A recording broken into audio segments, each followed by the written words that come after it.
That sounds too close to anaphylactic to try it again.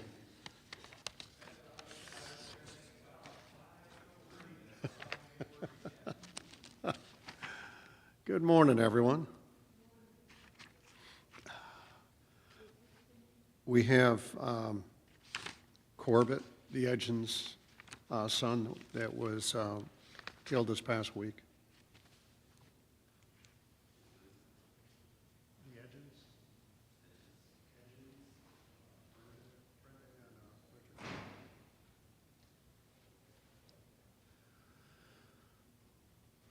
Ha!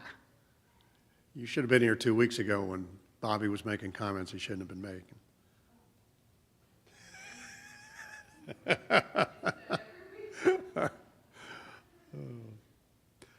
Who else do we have for the prayer list?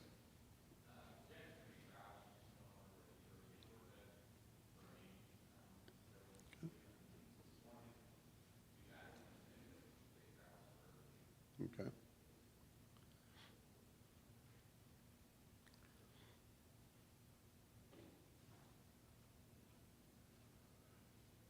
Okay.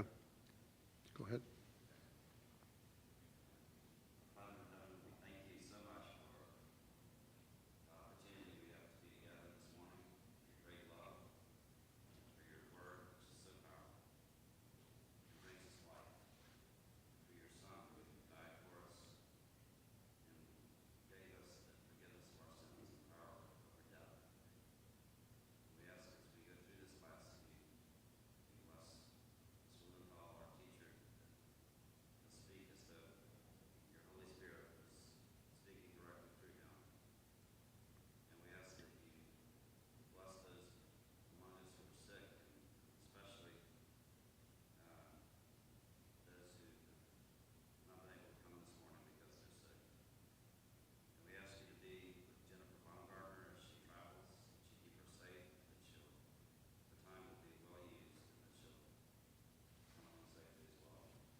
Amen.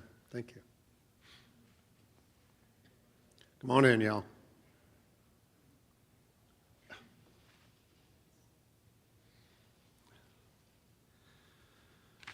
Okay.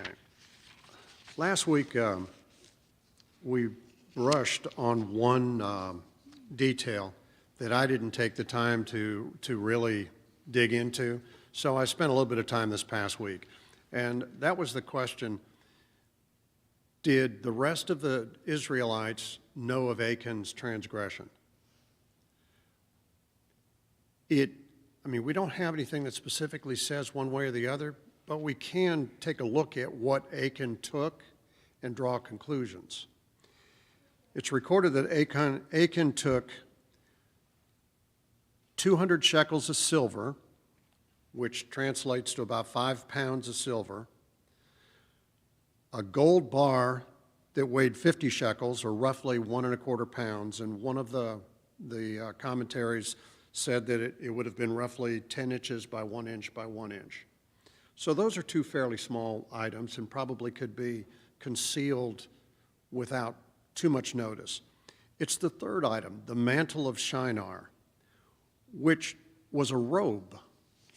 And depending on exactly, I guess, which commentator you read or what part of history is actually correct, this would have been a long-sleeved, some say that it would have been in purple. Other commentators said that it would have been a royal robe woven of gold. This would not have been something easy to conceal, even in the confusion of battle.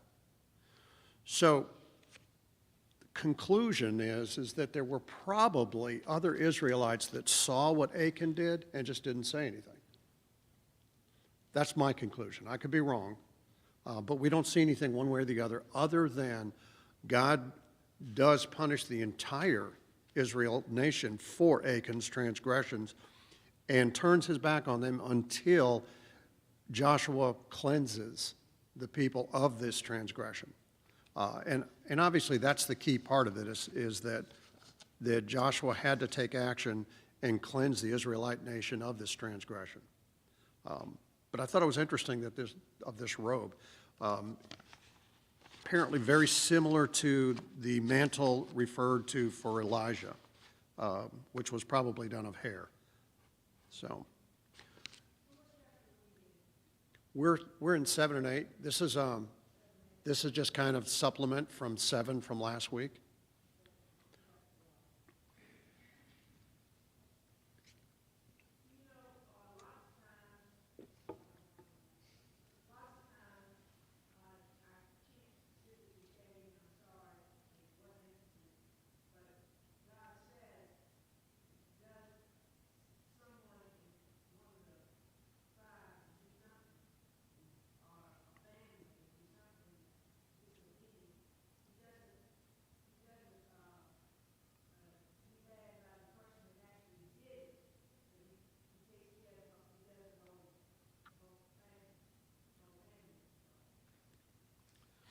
It's,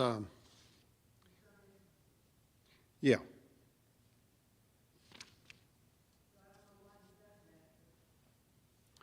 Well, obviously with Achan and his family, it was done to prove a point. There's no question that he gave very specific instructions. Yeah. And it's really far-fetched to think that Achan's family wasn't aware of the transgressions.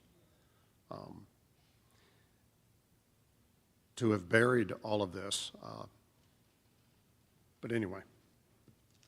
So I just wanted to throw that out there before we continue along into Joshua, that again, my conclusion is that I would be hard-pressed to think that there weren't other Israelites that knew of it. And their participation would have been by not exposing it, wouldn't it? Because they all had the same instructions. Of course, the extension to that is that, and we do have instructions, if we find a brother in sin, aren't we supposed to go to that brother and say, hey, clean up your act? Instead of just turning our back on him and saying, I'm not doing it, it's not my job. And I think that's probably the extension that we can pull from that without really stretching too far. So,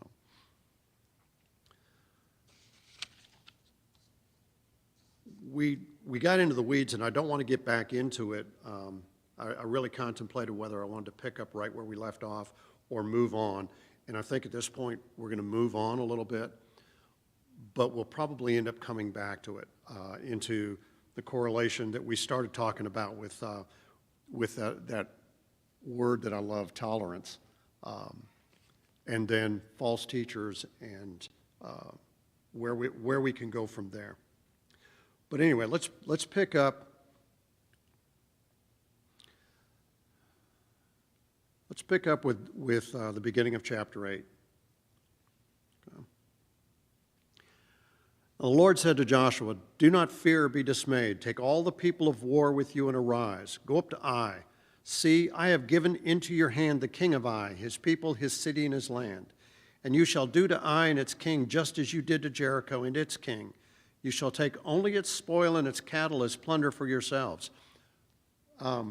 What's different here?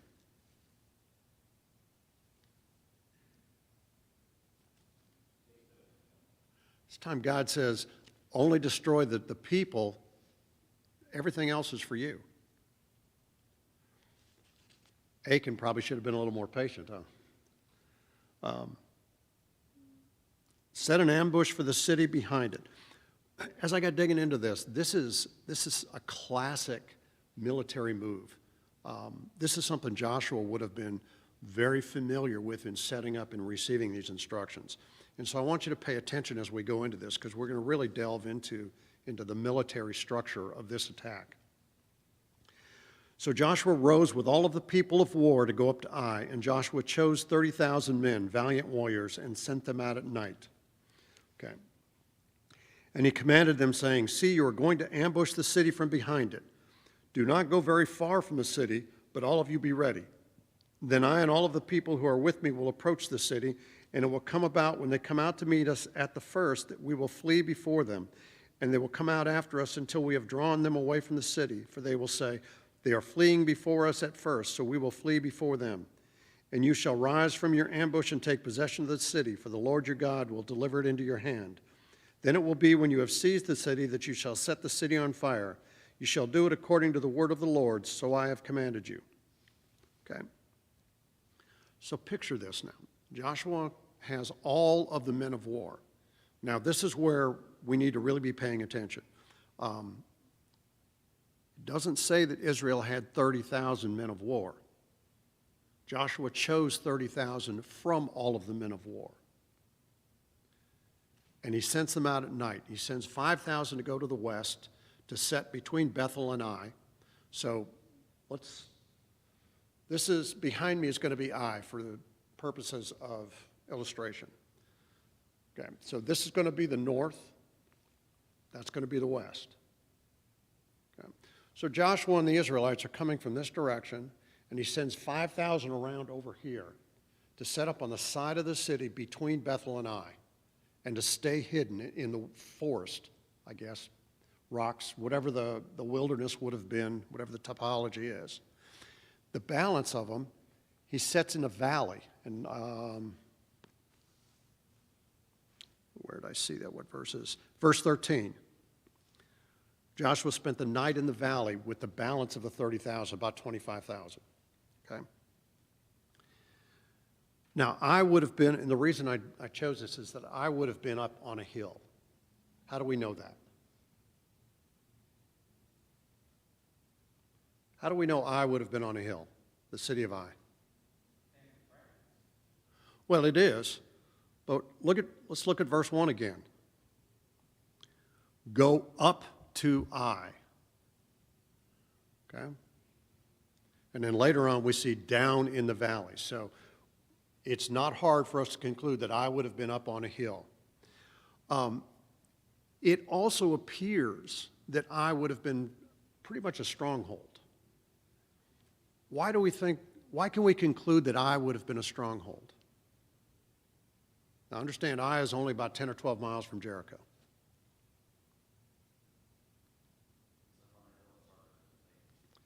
It is?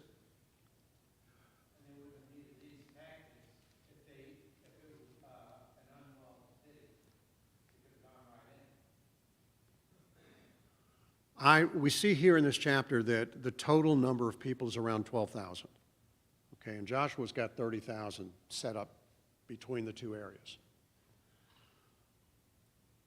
Ai was willing to withstand a siege, weren't they?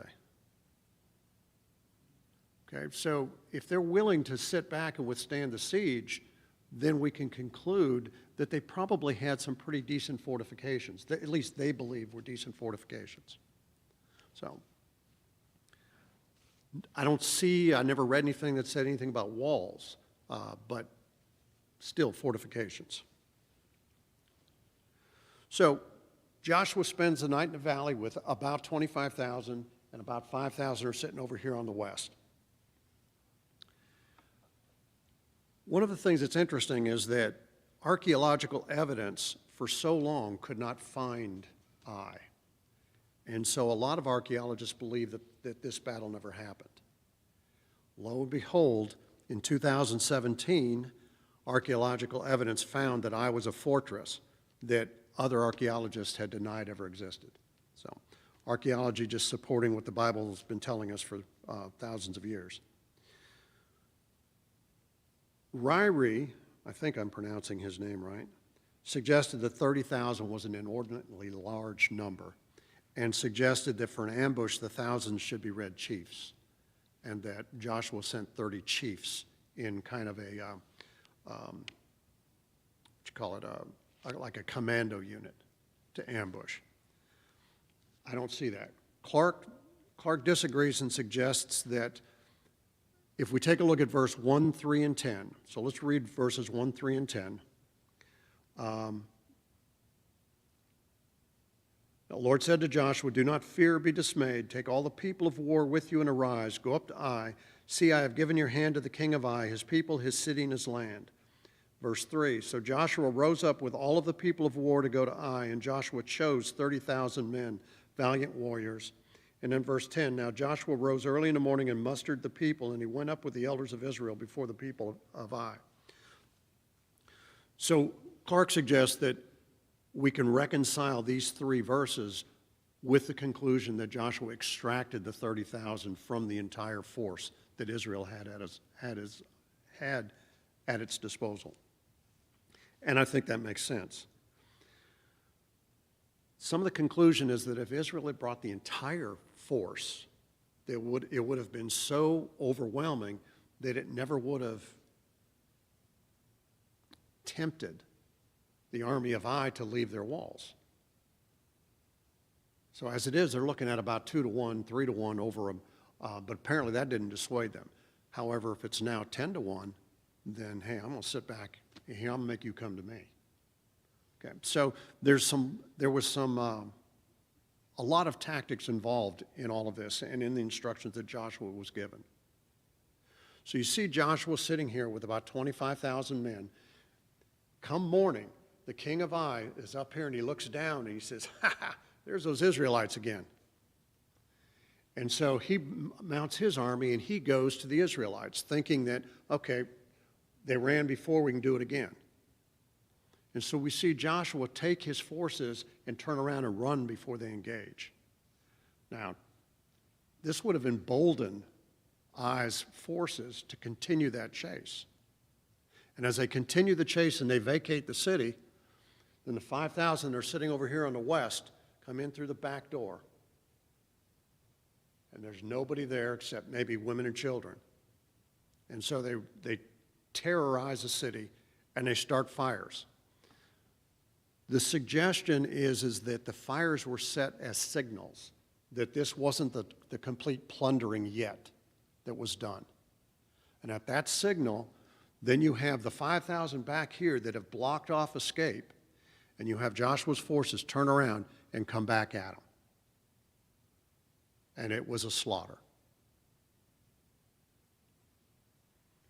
If we think in terms, and it just dawned on me, I probably should have done a little more research. There were a couple instances, similar instances in World War II, where we took these same kinds of tactics and had similar results. So this is a classic military move.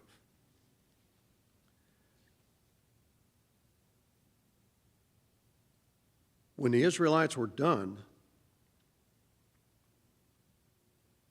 there was how many people left?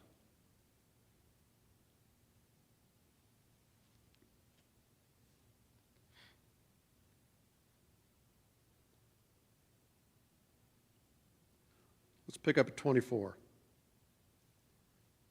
Now it came about when Israel had finished killing all the inhabitants of Ai in the field and the wilderness where they pursued them, and all of them were fallen by the edge of the sword until they were destroyed. Then all of Israel returned to Ai and struck with it the edge of the sword.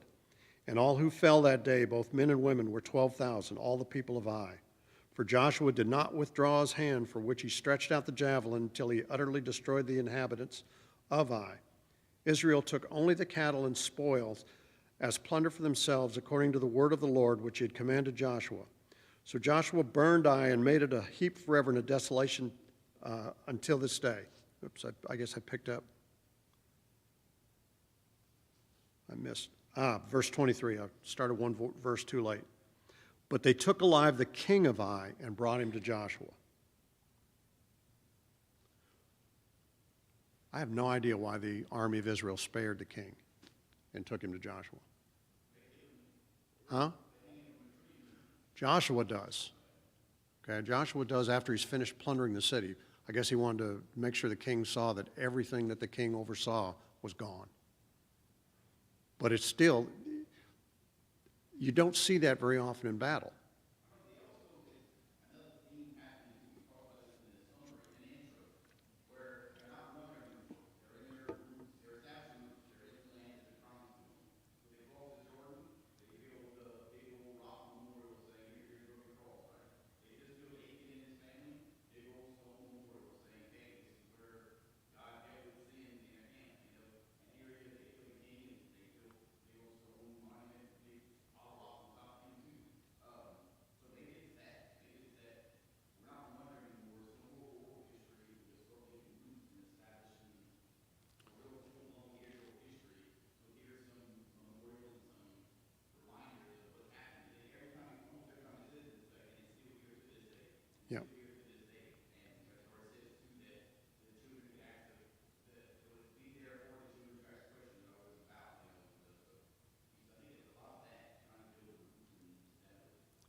I agree, and you're about one step ahead of me right now because we're going to get into that hopefully before we end today. But my question is in the confusion and the melee of hand-to-hand combat of 40,000 people, how is it the king of Ai was not killed? I mean, think about that. You almost have to conclude that, huh? I'm sorry?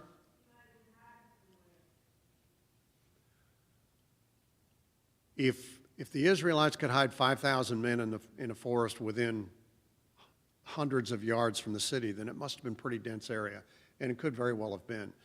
And that's certainly one scenario, is that the king ran as his forces were being slaughtered and hid, and the Israelites went out and found him and brought him back. We don't specifically see that, but it could very well have been.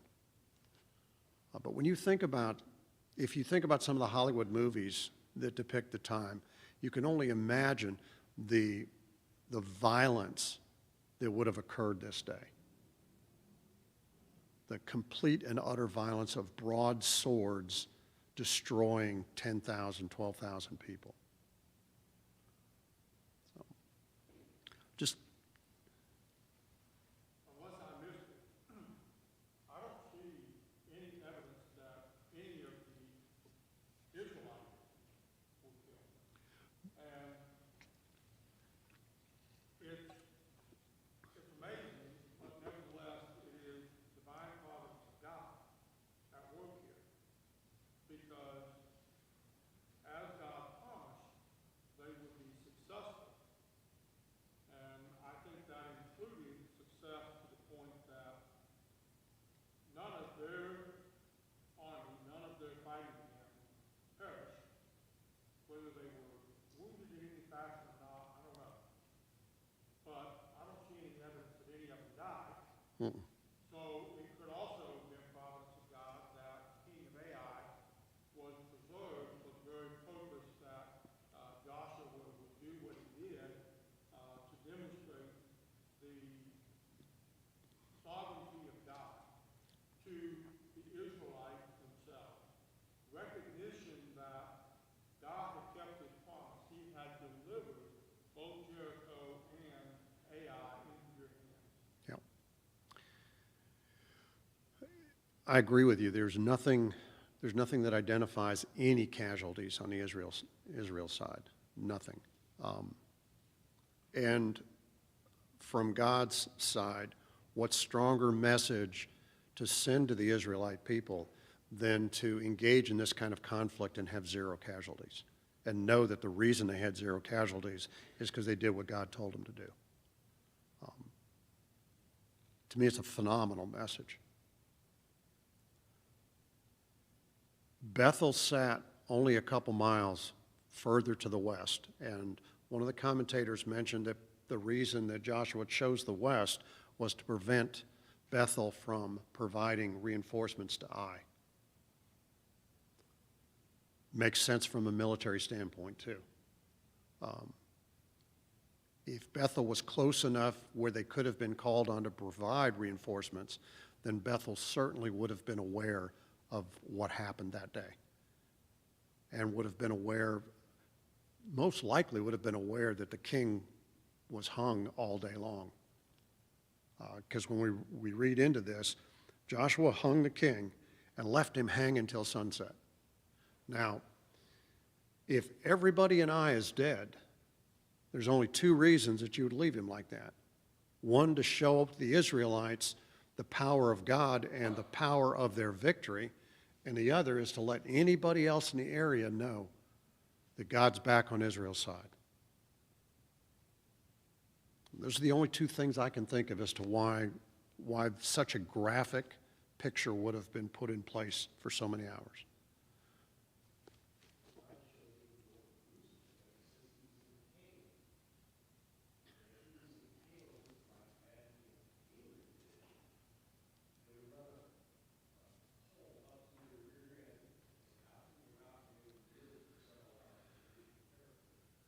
Mine said, and he hanged the king of Ai on a tree until evening.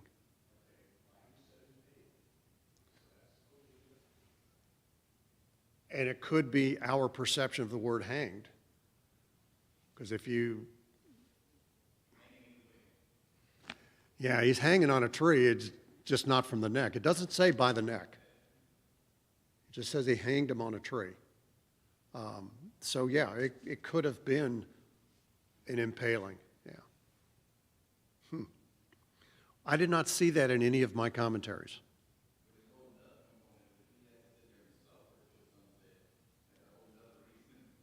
Oh, yeah. Yeah, here's payback for killing 36 of my people. Yeah, interesting.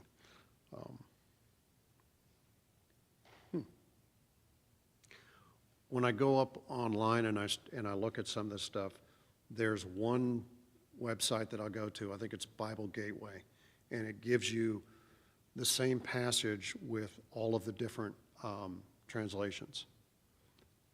Either it didn't show up on the translations they listed that way, or I missed it.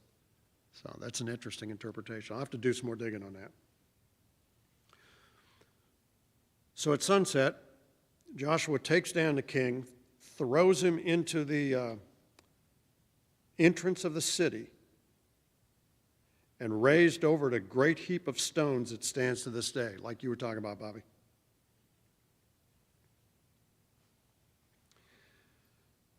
I'm going to guess that Mount Ebal, in verse 30, it was close to Ai. It's an interesting transition we see here that then Joshua built an altar to the Lord God of Israel in Mount Ebal. There's some really interesting things that I've discovered going in through here. So let's read it first, and then we'll go back and we'll dissect it. Then Joshua built an altar to the Lord, the God of Israel, in Mount Ebal, just as Moses, the servant of the Lord, had commanded the sons of Israel, as it is written in the book of the law of Moses, an altar of uncut stones on which no man has wielded an iron tool, and they offered burnt offerings on it to the Lord and sacrificed peace offerings. And he wrote there on the stones a copy of the law of Moses, which he had written in the presence of the sons of Israel. And all Israel with their elders and officers and their judges were standing on both sides of the ark before the Levitical priests who carried the ark of the covenant of the Lord, the stranger as well as the native. Half of them stood in front of Mount Gerizim, and half of them in front of Mount Ebal, just as Moses, the servant of the Lord, had given command at first to bless the people of Israel. Then afterward he read all the words of the law, the blessing and the curse, according to all that is written in the book of the law. There was not a word of all that Moses had commanded which Joshua did not read before all the assembly of Israel, with the women and the little ones and the strangers who were living among them. Joshua obviously wants no repeat of Jericho. Goes to great lengths here to make sure that God's word is reiterated to the people of Israel, and does it in the same fashion that Moses did it. Why do you think he did it in the same fashion that Moses did it? Well, there's actually two reasons, I think. But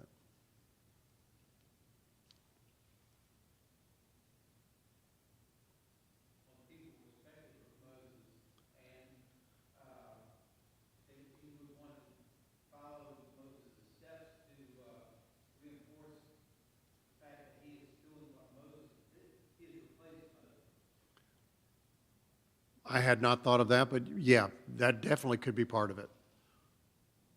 But you see this continuity, absolutely, and that's how they were told to do it. We go back and we look at Exodus 20, 20 through 25. Let's go ahead and flip back to Exodus 20.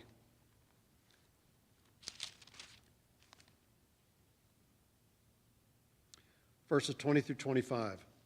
And Moses said to the people, "Do not be afraid, for God has come in order to test you and in order that the fear of him may remain with you." Okay, see the reason Moses gives here? That the fear of him may remain with you so that you may not sin. So the people stood at a distance while Moses approached the thick cloud where God was, and the Lord said to Moses, "Thus you shall say to the sons of Israel, you yourselves have seen what I have spoken to you from heaven.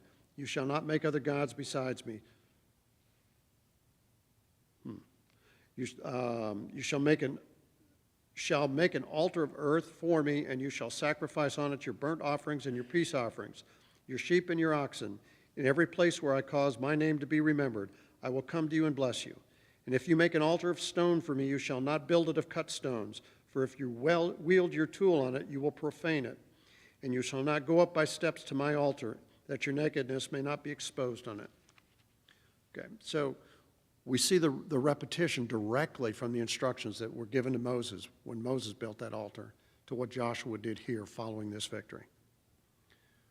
You gotta put yourself in Joshua's place here and look at Joshua and say, okay, Joshua did what he was supposed to do at Jericho, but the people of Israel did not. Joshua did not go to God first before he went after Ai based on his spies, and 36 men died. Joshua went to God, did what God told him to do, instructed the people to do, and they were again very successful. And so now Joshua takes this time to do exactly what Moses did, to build an altar to God, to reinforce to the people the power of God, to reinforce to all of them that Joshua was there by design, that they were there by design, and that God was with them by God's design. These are some very, very powerful images.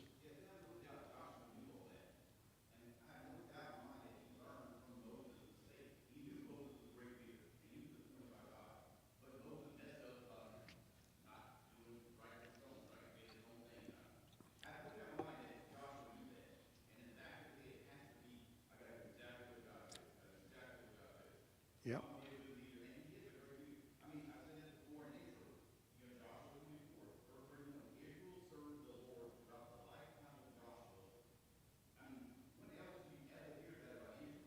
Yeah.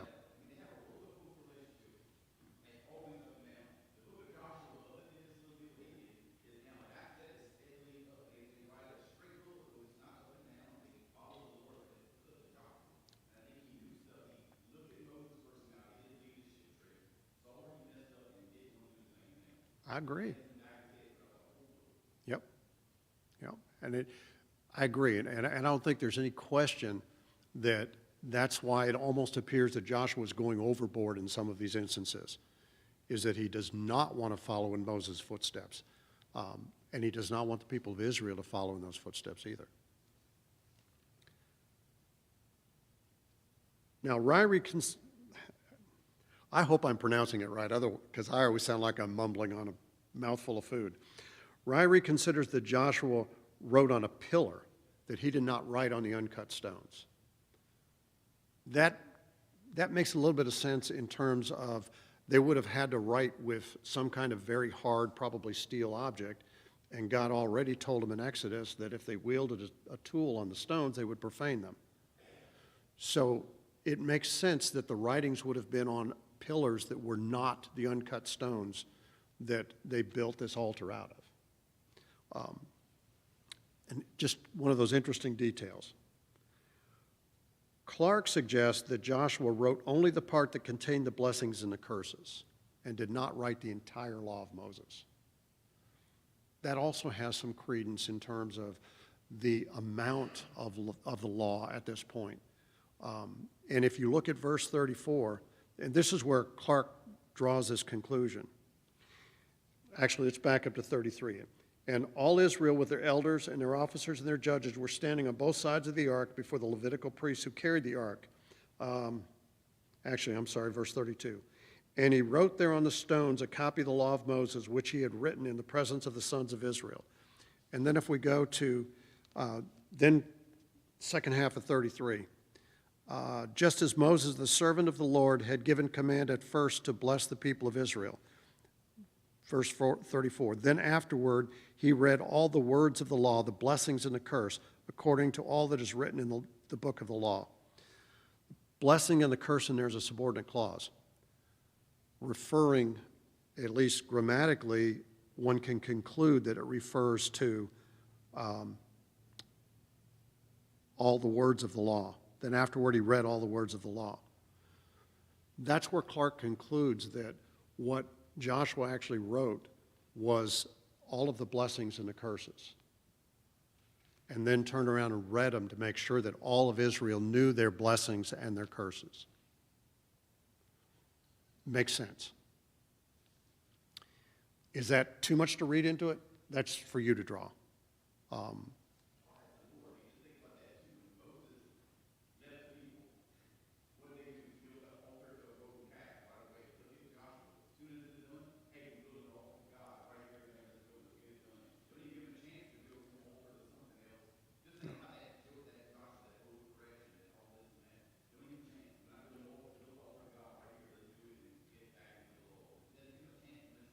No. So what can we conclude from that? What extension can we take from this?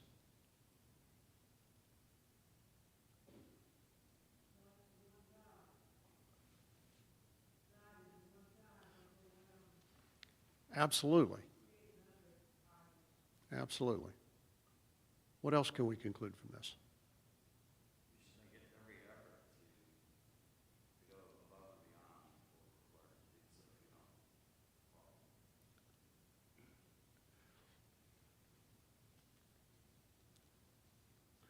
There is a pitfall to that, though. There isn't in there. We become legalistic if we're not careful. And we build that same border that the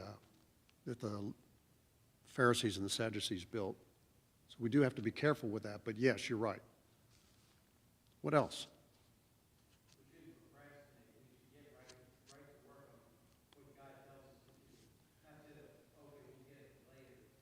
Absolutely. Absolutely. There's one more extension from that.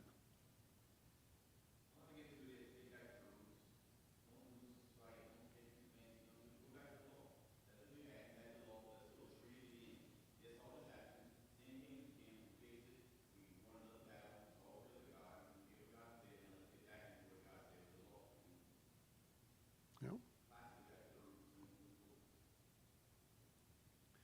To me, there's one more extension from this. Stay busy, huh?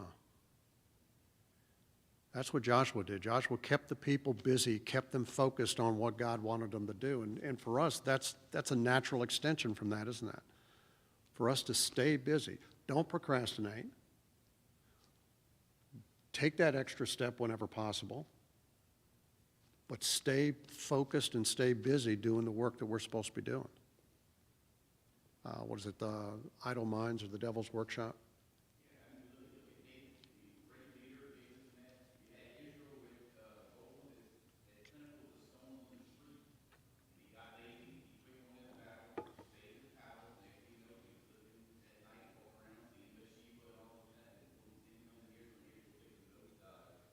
Yeah.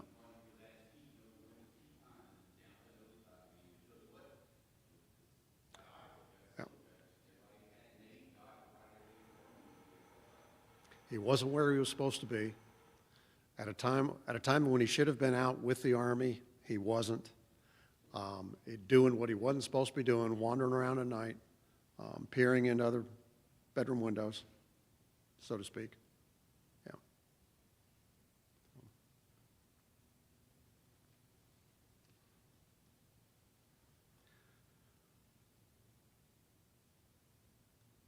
I want to spend the last couple minutes focusing on verse 35. There was not a word of all that Moses had commanded which Joshua did not read before all the assembly of Israel, with the women and the little ones and the strangers who were living among them. Joshua did not focus strictly on his army, did he? In fact, where was Joshua's focus? It's on the next generation, wasn't it?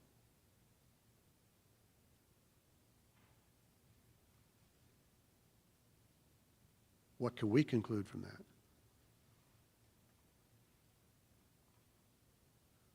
We get lazy We get lazy, and what's one of the first things we do when we get lazy? Stop coming to Bible class, huh? Isn't that one of the first victims of our laziness?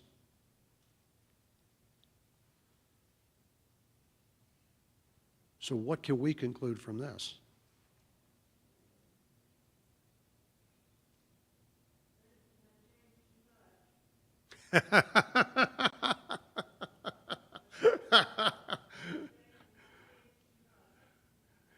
In the words of Solomon, there's nothing new under the sun.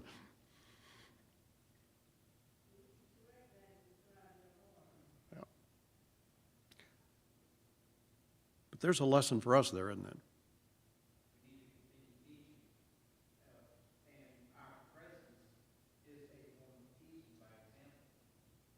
Yeah.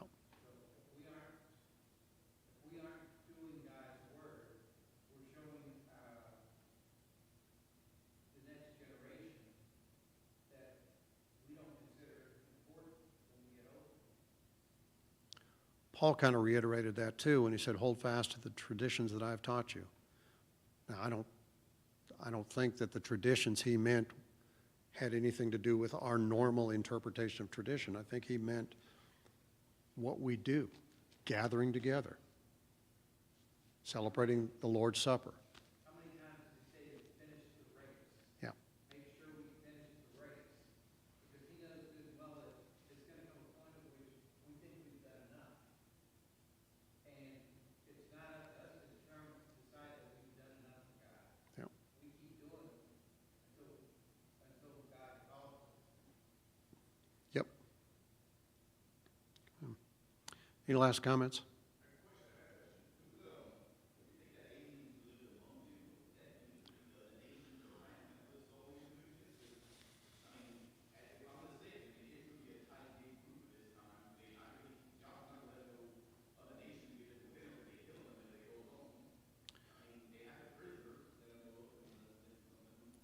Israel always allowed proselytes, didn't they?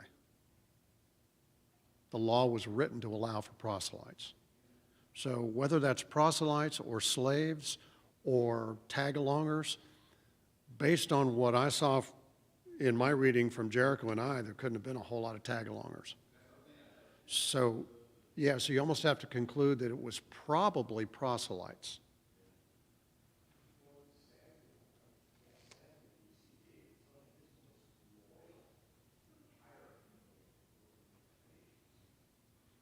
Oh.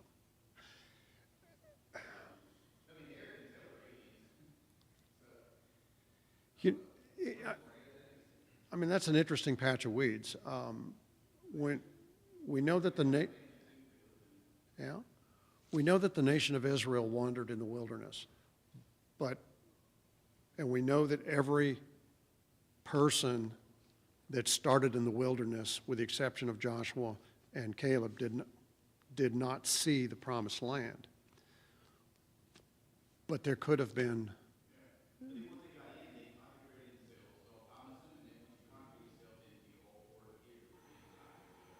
Yeah. That'd be an interesting study if we could find much information on it. Yeah. No. No. So it sure couldn't be slaves that they took in these conquests. No. Bert, would you close for me, please?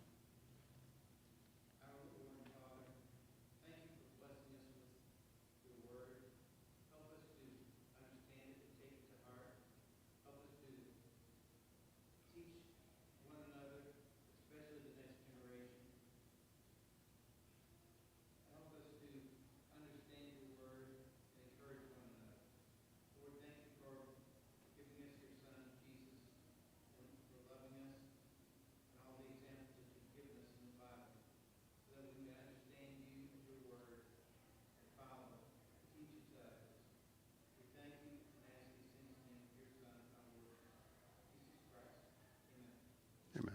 Thank you all very much.